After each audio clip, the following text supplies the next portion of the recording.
Welcome back. In this episode we're going to recycle this old motorcycle cross tyre into a shelving unit. I've been out to Bunnings and I picked up some wood for the shelves. So this is a bit of nice Tasmanian oak. It's a beautiful piece of wood. And yeah, I probably think it is way too expensive and too nice for some cars to go on. But my theory is, if you're going to make something unique, then really you ought to put in decent stuff in it.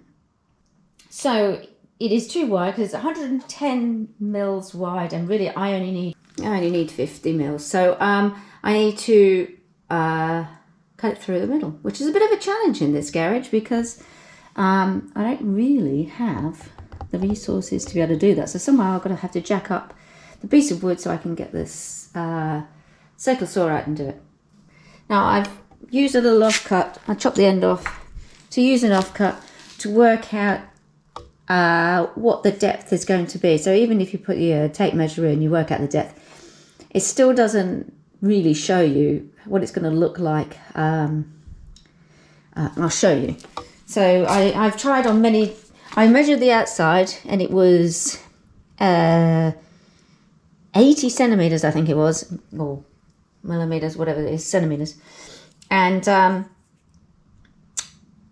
I cut it to that size, but I've actually really gone cut it right down now to 50, because as I put it in, even though it's a nice snug fit, which is great, because obviously the snugger the better, then, but I don't want it to distort the outside rim of the tyre.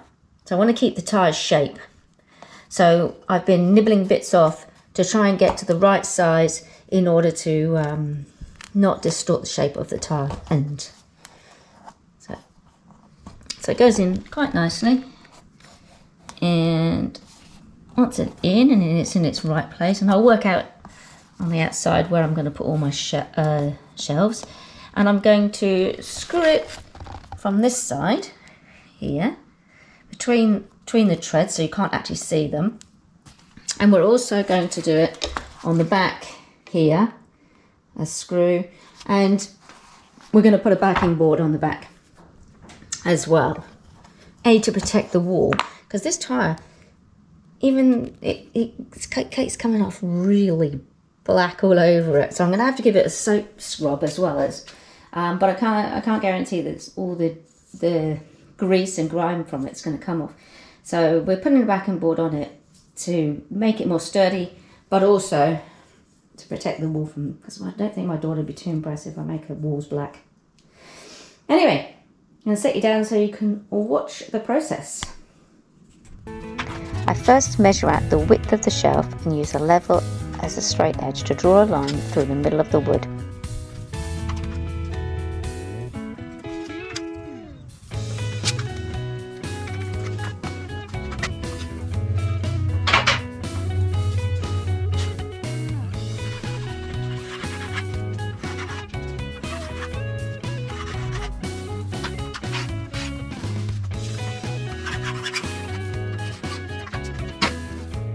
Then I cut the piece of wood to length. The leftover piece can be used in future projects. I stack old bits of hardwood on the floor to protect the concrete floor from the blade, or shall I say the blade from the concrete floor. This is where I could really do with a proper workbench. Maybe that should be one of my next projects. I know my feet look awfully close to the circular saw, but trust me, it's just the camera angle, and no toes were hurt in the making of this video. Unfortunately, the floor is not level, and the offcuts of ply are not helping with a nice clean cut, but I will be able to sand all that out and hide it at the back of the shelf.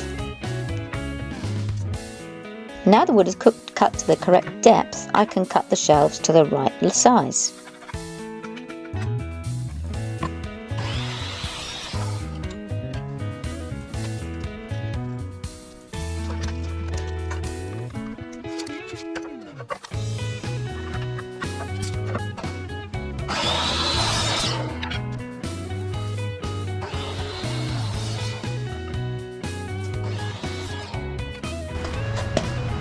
So I just need 2 more.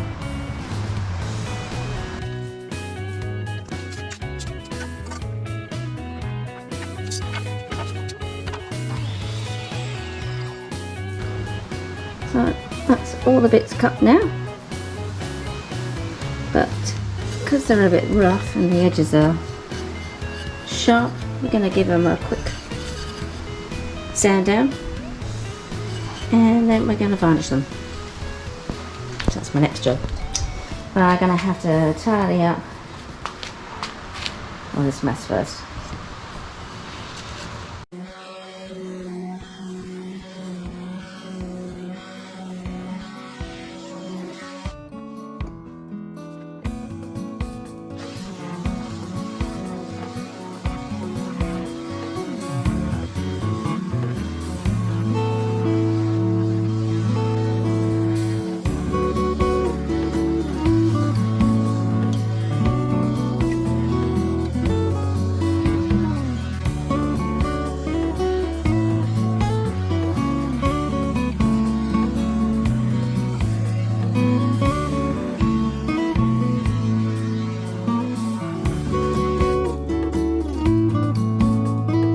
I'm using Bondor Monocell oil-based varnish in a satin finish as recommended by someone from Bunnings because it was more hard wearing.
The backing board is cut to shape. Yeah, sorry, I forgot to video that bit.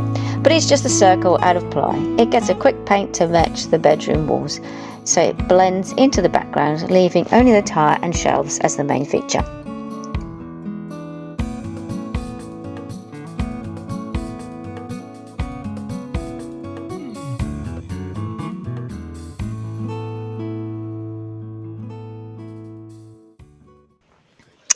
Now for the assembly.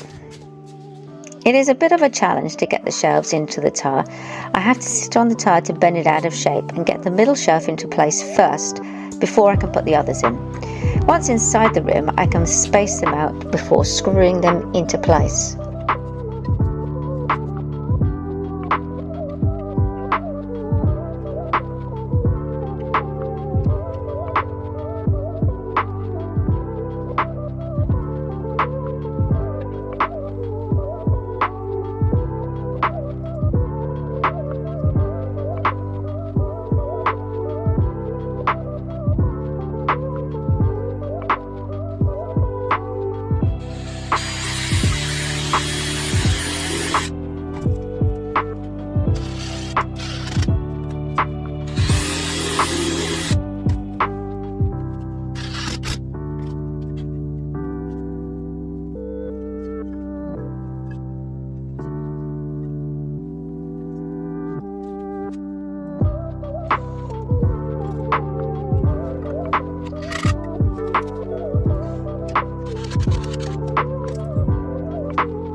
adjust the backing board to fit. I mark on the tire around the edge where the shove screws are, so that I don't try screwing the backing board in the same place.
Ta-da, all done. Thanks for watching. See you next time.